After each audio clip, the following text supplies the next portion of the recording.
So hello dear student, কেমন আছো? I hope প্রত্যেকে শুধু ভালো না ভীষণ ভালো আছো। স্ক্রিনের ওপর যে প্রশ্নটা দেখা যাচ্ছে, এই প্রশ্নটা আমরা মন দিয়ে পড়বো, বুঝবো, তারপর অঙ্কটা করব। ওকে, কি বলেছে দেখো।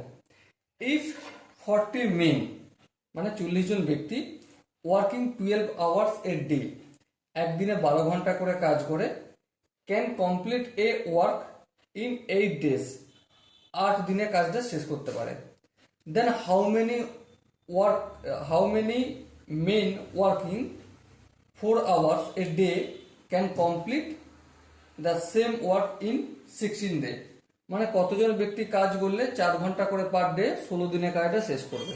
ওকে, তো চলো শুরু করি। গল্পটা হচ্ছে যে লিখবো কিভাবে। 12 ঘন্টা করে পার ডে যদি কাজ করে কত দিনে, 8 দিনে কাজটা শেষ করতে পারে 40 জন ব্যক্তি। ওকে, তাহলে 1 ঘন্টা করে কাজ করলে একদিনে কতজন ব্যক্তি শেষ করবে কাজ? অবশ্যই কাজের পরিমাণ বাড়বে, লোকের পরিমাণ বাড়াতে হবে। তাহলে সেই জন্য কি হয়ে যাবে, এটা গুণ হয়ে যাবে। এবার 12 ঘন্টার বদলে কি হয়েছে, 4 ঘন্টা। 4 ঘন্টা, আচ্ছা, 8-এর বদলে 1 হয়েছিল, 1-এর বদলে এবার কত দিনে কাজটা শেষ করছে?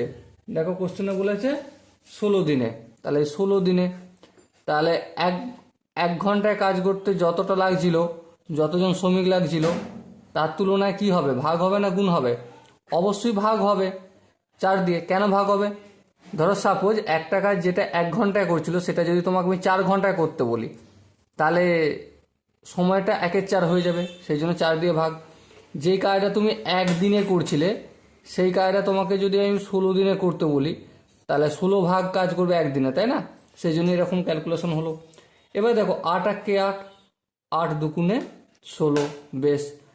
2 6 দুগুণে 12, 4 10-এ 40, তাহলে 6 10-এ কি হলো, 60।